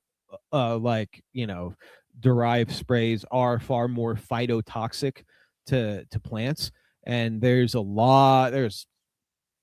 nearly every day is just sunny here, like so you if you spray it at the wrong when it's too hot outside, and you run into You're this just with convincing me, Broseph, that I need a professional to do this for me. This is a lot of work for somebody like me that just wants to not worry about this and give my that's family fresh food. The more problems you come up with, the more you're just selling me on it, Broseph. Do you understand that I don't want to deal with all this? I have a family, a kid, a job that I'm trying to do. I have car payment that I'm trying to make. I don't have time to do all this, but I would like healthier vegetables. Is there any way that you could provide all this knowledge that you have for me so you can take it off my hands, and maybe I could pay you monthly for you to take that over for me? Every time you come up with an obstacle, you got to realize you're solving a problem from somebody. Yeah. You know? Yeah. I mean, unfortunately, I would have to spend more money on getting more. Probably, I would if I'd have to do that. I'd have to spend more money. Spend and start looking what you can make. Like because I got to get more licenses from the state, and then I gotta. Well, that's and then also specifically, if I do have any type of pest control company, regardless, I do have to have a physical location somewhere, which can't be inside of my house because it's an HOA. So. You're right. You do need to move to New Hampshire. All right. So to switch topics really quick. So we're at 1 hour, 26 minutes, Genesis, and we're about to approach this week's topic. So anybody tune in for the links below. I want to talk a little bit about the expansion of delivery services because, oh, wait, I need to share something, share screen. Genesis found this for us. So great producer, works for free. Thank you, Genesis. Genesis found this for us. And basically, I think this is going to be, right now, there's a lot of different restaurants and stuff that, Amazon, you can buy something and get it delivered first, like right today. Instacart has mostly groceries, but they also have Target. And from Target, you can get like clothes and sneakers and all sorts of different stuff. Walmart Spark allows this stuff too. Well, Instacart is branching out, and I think this might be the beginning of it adding other retailers and stuff, even to a professional shopping situation where they might have you go to multiple places to grab stuff from them and then deliver it. Is they just signed a deal with Foot Locker, Kids Foot Locker, and Champ Sports. They already have Dick's Sporting Goods, where you'll be able to open the app and you'll be able to get shoes delivered from the store to your house, or clothing or baseball caps, sneakers, anything at these stores. So it's not so much that Instacart announced a partnership with Foot Locker to add Foot Locker, Kids Foot Locker, and Champ Sports to Instacart Marketplace on August 19th, 2026. Customers can order footwear, apparel, and accessories from more than 1,000 U.S. locations for delivery in as fast as 1 hour. With no markups and new quality. So the thing is, so first of all, you can get free Instacart. Check your credit card company. If you have like, I think it's Sapphire from Chase gives you free Instacart. Amazon Prime gives you free Grubhub and free Whole Foods delivery, Amazon Fresh. With your Prime account. There are multiple apps too that offer either like discounts or bundle deals with it. It's the ones you said. Plus, there's other ones that I can't remember off the top of my head, but I remember seeing like, oh, activate your whatever, and I'm like, well, Hindi, and I think this might be where it's going to. So they get the shoes, they deliver it, and then maybe you have 30 days to return them, or maybe the customer they're going to start offering pickups and drop-offs. No, this is interesting too, because I had heard that I'd seen some posts recently that the sneaker market has taken quite the hit since the people said coincidentally after the USAID funding got cut off. So, but this is not to get political, but in just in keeping in line with this. Yeah. Maybe there's going to be other similar things that, it's like, oh, we're going to try to the companies linking up together to try to help subsidize each other through shared partnerships like this, because specifically right there with no markups, that's a big thing for here, because you just mentioned earlier in the show about how everything on Instacart is always marked up when you go shopping. When you buy it for, you don't get the BOLA or the BOGO stuff. You don't get the, you have to do little tricks to get around it. So this is big, and because I've noticed that too. Whenever you order a burger, it's always cheaper at the store. No markups, right? Means shelf pricing, but it also could mean no coupons either. So a lot of times we'll scan a coupon with Instacart going into the app. Yeah. And Instacart's getting that coupon for them. So they're saving whatever. They're getting the 25% off, whatever. Yeah, so they're getting the 25% off, and then the customer is getting it at retail value, and they pay that, but the customer is not getting the 25% discount. So they're probably figuring out, Foot Locker might be paying them delivery fees or eating some upfront costs in the hopes that they'll get sales. I would guess that Foot Locker is not getting a lot of mall traffic these days, like you were saying. So this is a way for them to say, look, if we bring it to you, will you buy it from us instead of Amazon? You can get it in an hour instead of waiting for Amazon or whatever. One of the few orders I did on Instacart, months ago was this is part of the reason too. I was like, what am I doing? It was one of two orders in a batch, and it was picking up a shiesty from I think it was a Foot Locker or something like that, and then delivering it to, I think actually this was on DoorDash. This was on DoorDash. Yeah, I picked up, because it was at a mall. I picked up like some food for someone, and then and then a shiesty at some one of those sports style stores, and you're probably gonna get some food, get energized up, and then go skiing.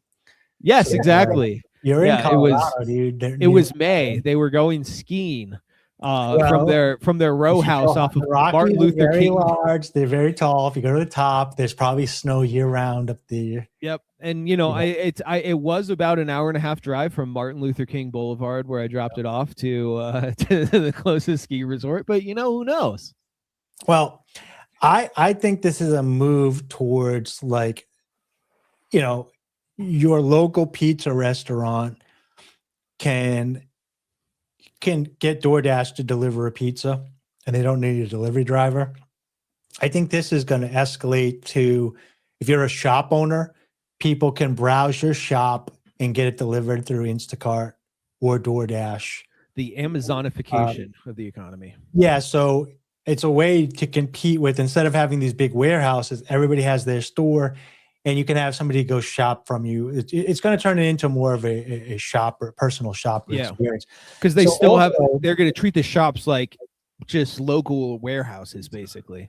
Yeah. I've also looked at this. So just to put all this together, over the years, Amazon now, if you go to the, we don't have one here at my complex, but one of the places that I deliver to up the street has an Amazon hub in it. So it's like 100-unit condo complex, and they have a hub. So I could get my Amazon packages delivered there, go over and put a code in. But the residents that live there, instead of having it to their door, they get it delivered to an Amazon hub that's in their apartment complex for deliveries, right? Which I guess is insanely convenient for Amazon, but that's a well, I'm just saying, but this is the growing. Yes. No. So when people are like, why do we have a U.S. Postal Service? It's like, well, how do you deliver to everybody? Well, Amazon is putting up privately owned mailboxes, and they're willing to ship stuff to you. Okay. Well, the owner might be getting a fee for hosting it. You know what I mean? Yeah. So it's secure. It's locked in there. The drivers, have it. It's easier than going through 100 units. It's easier than having people That's true. that you don't know come all through your neighborhood with a truck. They just come in and they drop it off, and then you go get it. So you don't Drop have it at the strangers. wrong door at the apartment complex or at the right Or door, have and a then bad someone actor steals it. pretending that they got a vest on. They're pretending, and you trust that they're there, and they're doing negative stuff instead of positive stuff. That's very true. This That's gives very a true. secure option to everybody. It probably saves Amazon money on pricing because they know that it's not packages don't get stolen and walk away, which then would hopefully reduce pricing for individuals. I know for me, like I had to get out of sneakers because they were like in some high priced items because they would either go missing and then I had to pay for them, or they would get worn for 60 days and then returned. So Yeah. this is a security thing that's going on. And now the next thing is DoorDash is starting to, I was going to mention the factory hubs, but DoorDash is also adding hubs. So now delivery drivers, instead of picking up at the pizza restaurant and then driving it to the customer, a plat will have 1 to 2 DoorDash robots in it. And you will get the pizza, drive to the plat, and deliver the pizza into the DoorDash robot. And then the DoorDash robot will drive to the customer's house at the end of the thing. So people are getting paid to go to these flats, and they're doing them with drones and ground robots. So Amazon will probably have these in the future as well, but DoorDash is experimenting now where you'll pick up the food, or somebody will pick up the food, a human. They will then bring it to the DoorDash facility, which is automated. They drop the pizza in and it goes on wheels, or maybe they put the McDonald's in a drone and the drone flies and drops it off into the person's house. We in New Hampshire, shout out New Hampshire, Hutton, New Hampshire, Hudson, New Hampshire. It's down near Nashua and the Massachusetts border. We have the first automated robotic coffee shop opened by 2 Stanford students. You go in the app, your first coffee, energy drink, or I forget what the third thing that they sell, are free in the app. And basically you order your coffee, you make your energy drink or whatever in the app. You give it access to your GPS location. As you arrive closer to the automated stand, it begins making your drink. And then when you reach the stand, you scan your code, your drink comes out, and you get your drink, and it's all automated. There's no employees. The owners have to come and refill it and with the ground coffee and the filtrated water and everything. And it's called Ping. It's P exclamation point NG. And one of the guys is Asian. No, one of the ladies is Asian. The other guy is, yeah. I don't know if they're a married couple or whatever. I know they're both from Stanford. Because I thought of 2 funny things when you were saying it. First, I was like, "Oh, is it like a bikini barista stand?" You've seen those. They have except instead of a real, they just have one of the one of the Asian sex bots there, instead of a real lady in a bikini barista. The other thing I thought would be hilarious would be like, you put your order in and then you start driving there really slow, and it registers your GPS, and then just immediately accelerate when you get like 3 minutes away, and you're like, huh, why is it not ready? Huh? Anyways. Sorry, I'm looking for. You're fine. My brain was being stupid. Okay, so here's Ping through coffee. And I haven't been down there yet. I made some vegan food videos that did pretty well, and I put them on Nextdoor, and they actually got quite a few customers to go into the thing. So here's what it looks like. It's just a tiny little stand, and it drops your coffee in this little thing, and you drive by and you pick it up. So I know people are going to be like, oh, they're taking the barista jobs. And it's like, well, good. Here's my thing. If this works, right, people are currently going to Ping, but I'm picturing, what if you lived in instead of an Amazon hub, you also have a ping hub at your house. And so when you wake up in the morning, you go out and you can get ping in your plat.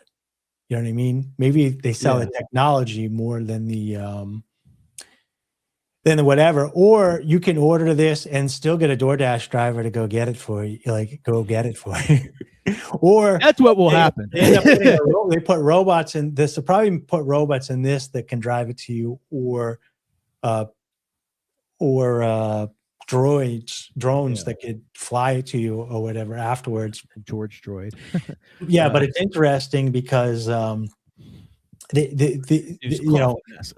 so, and then I was at the Amazon Flex station, and I should have I didn't even think about it. I should have taken some video. This is almost 2 months ago now. But now the Amazon Flex warehouses where you go and you pick up your packages have a gated area, and they're actually hiring. I think they're hiring at $18 an hour plus full benefits to start, to test and fly the drones to drop off packages. So you go there, they give you packages, you attach them to the drone, and then you sit at a computer and you deliver to a person's house. The person gets warned when you're getting by.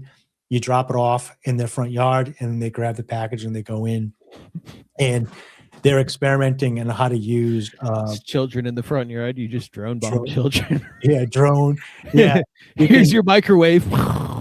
drone deliver products to kids or whatever. So like, people are like, oh, they're taking delivery jobs. It's like, well, no more wear and tear in the car, and you can still get a job delivering via operating the drone. Yeah, and also that's better. Build the drone, and somebody needs to clean the drone, and somebody needs to update and the safety protocols on the drones. How many friggin' people play video games? You're qualified to do this. You know, that's so much easier than, you know, worrying about, you know, I'm sure there's going to be some kind of liability and all that involved, but it's far less for a little machine and the package rather than a human being with their car, you know, and because they already went from, you know, like, oh, we drive around in our Amazon trucks dropping off the packages to, well, you know, you can do it in your own car, you know, and then you're kind of liable for that. Then, you know, and then people kind of, oh, this is stressful. How do I balance this? You know, wear and tear on my own vehicle.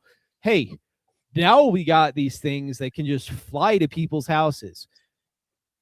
If you play Call of Duty, you're qualified for this. I've been in this game for a long time, kids. When Amazon bought Whole Foods, the grocery delivery part was part of it with Amazon because they wanted to do that. And one of the other things that they wanted to do when they got shut down, they started it immediately and the government stepped in and said no, is they started converting the roofs into drone launch pads and drop-off pads. And they wanted to take, that would have been so cool. They wanted to take the roof of Amazon, of Whole Foods, and make them Amazon bases so you could get drones to deliver your groceries. But also they have this other thing called Amazon Hub. There's two of them. One of them is like you've seen there, the lockers. It's actually called the Amazon Lockers, which is a hub where they put it on. But then there's actually a hub, which is, instead of you going to Amazon Flex, if you own a business or a house in a zoned residential business, they'll drop off packages to you every day. And then you deliver those packages within your area. And it's usually right within your house. So you would wake up every day, you would go downstairs to your garage or to your storefront or whatever, and you pick up the packages and then you deliver them out. Well, they wanted to do that with Whole Foods. They wanted to have the Amazon go from the warehouses over to the Whole Foods, and then they would either go into the Whole Foods locker for the people to come get them, or they would go up on the roof, and then they would go into the drones, and then the drones would deliver them. And anything too big or bulky would go to the Flex drivers or the Amazon Fresh drivers that were delivering the groceries. But that got shut down, and that was 5 years ago, maybe longer now since they bought Whole Foods. Let's see. It's been a while, yeah. That was years ago now, wasn't it? Yeah. So that was, I don't know when the plan was, 2017. And then as of 2019, Whole Foods has more than 500 stores. So yeah. Amazon $13.7 billion August 28th, 2017. And so that was their long-term plan, but long-term plans have to be adaptable when you're dealing with the government and everything. So Amazon has those new places. So let's just go through some of these. All the links for this below. So Instacart's adding the Foot Locker, Gap Factory are now being added to DoorDash. So I find clothes shopping and pickup a pain in the butt. I don't do Target orders for this reason. For moms will order like a beige 7.5 size, boys medium, whatever. And there's like 7 types of beiges. They all look the same. Yeah. And you got me light beige instead of medium beige. Yeah. Well, you have to have to scan the UPCs, and it's like, you have to scan like every one because you're like, which one is this until the system takes one. And then DoorDash is also rewarding fans with college football season, Saturday deals and monthly prizes. That one's not a big deal. And then we let's skip that. So basically, I just wanted to, we'll just talk about these two things to end the show. Is basically Instacart and DoorDash seem to be like they're moving out of just the food, and it's going to become a personal shopper all in all. Yeah, like certain stores have liquor stores and prescriptions. So like I've delivered prescriptions for CVS. I've delivered food from multiple stores. I've delivered clothes and stuff from Target. I assume Sparks drivers are doing clothes and stuff. I've done Home Depot and Lowe's deliveries, Dick's Sporting Goods deliveries. They're branching out now into Foot Locker, into Gap for clothing. So I assume that, you'll be able to, or people will be able to order personal shopping from all these things. And I don't know what this means. I don't know if this means that like there'll be less stores because there'll be less people, and stores will turn more into, like you were saying, little warehouses where you have a store and somebody orders a particular size and they say, you can't get this today, but we can have somebody deliver it to you on Wednesday. And you as a driver don't see any of that. Behind the scenes, their factory is shipping this particular thing to the store, and then on Wednesday you think the order just came in, but it's really been going since whenever they ordered it a couple of days ago. You especially get it, deliver it.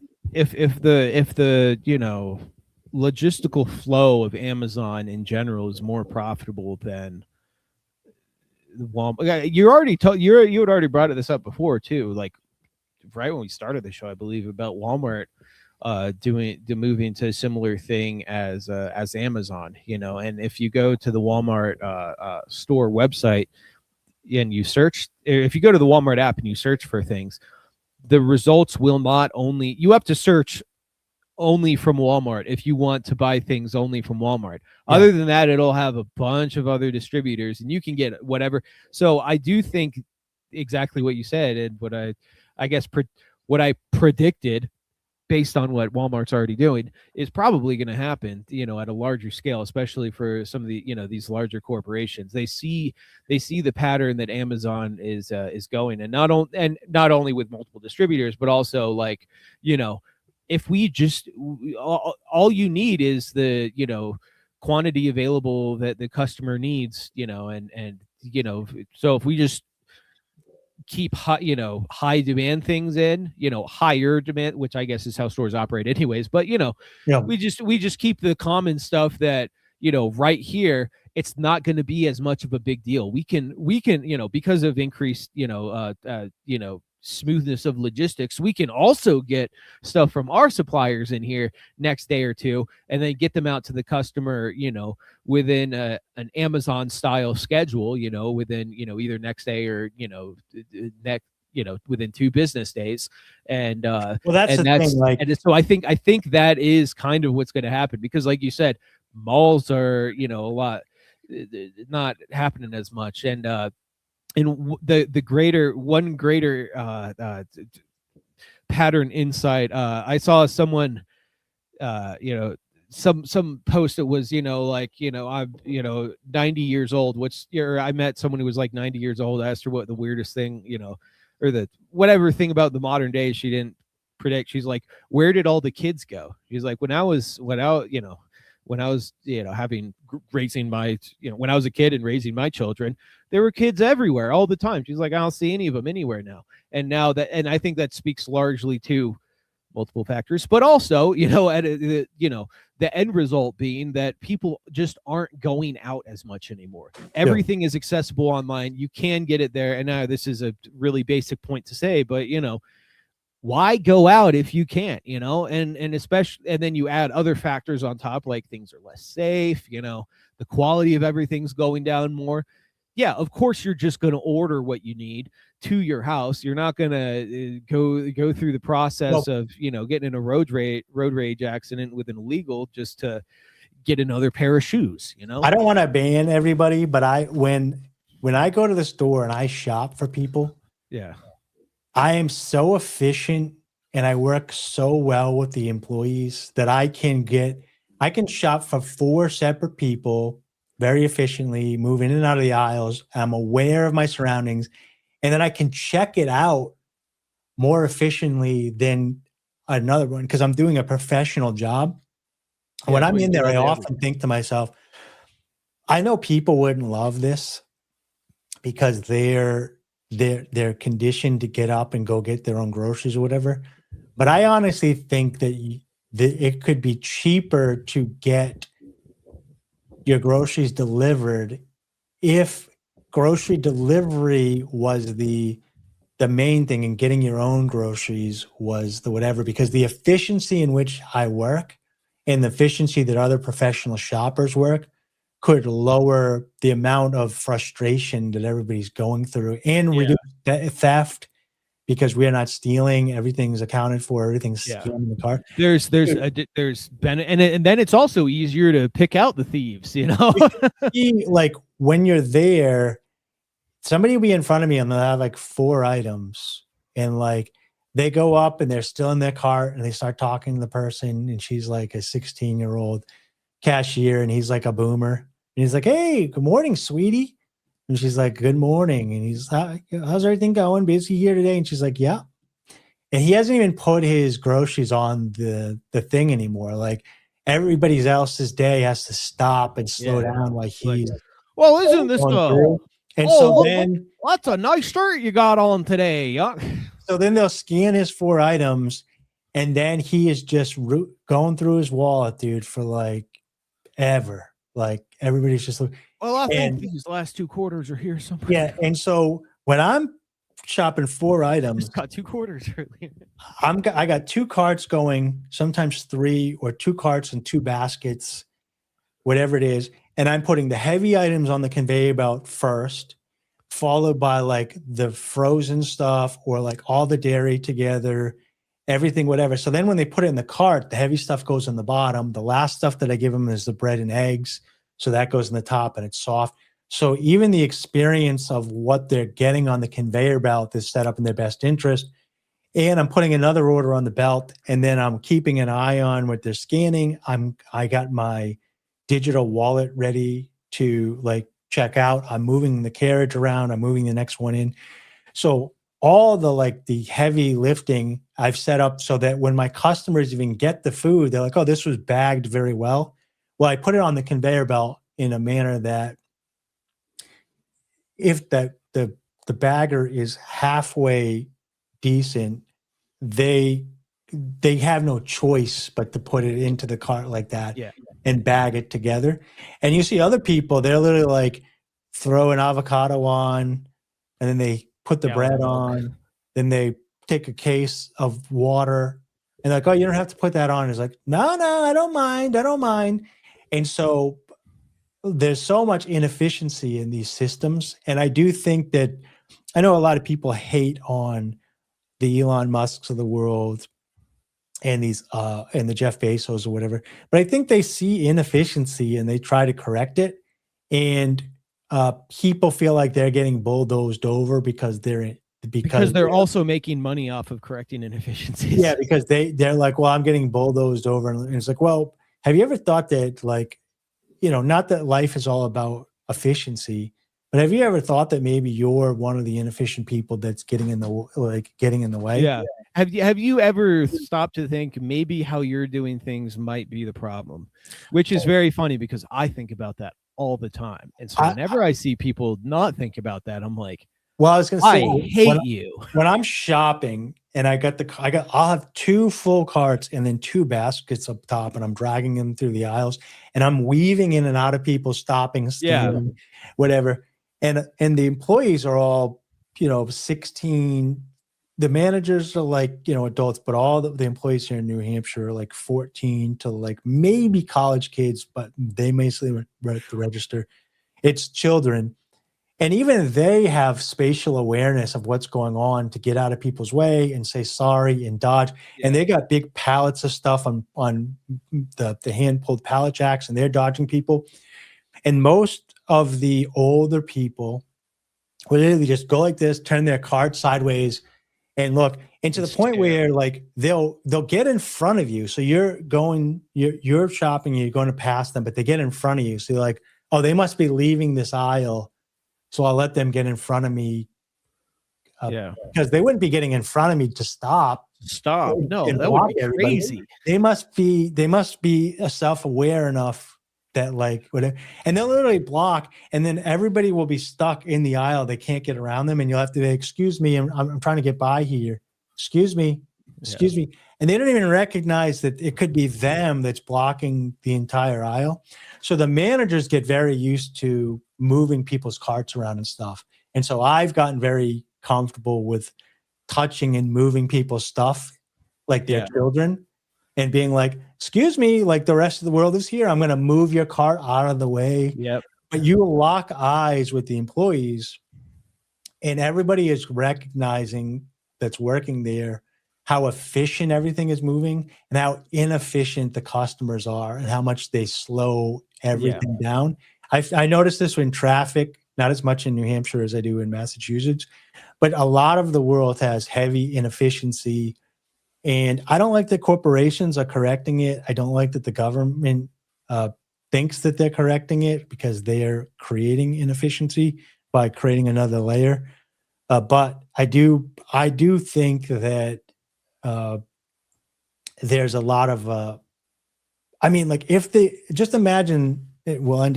I know it's at the end of here, but like the amount of inflation that is incurred and how heavily everything is inflated by the money they printed. Imagine if the efficiency level had stalled when they started creating the inflation. You know what I mean? Oh yeah. It's funny because in some efficiency at which stuff works, because the prices are still going up. Yeah. And they should be going down. Well, it's funny because you can see in some realms where it definitely, like, the efficiency really hasn't improved, in other realms where it has, and other realms where it's actually plummeting to the other direction. But well, you can go look at televisions that are unregulated, and the government never got into selling televisions. Yeah.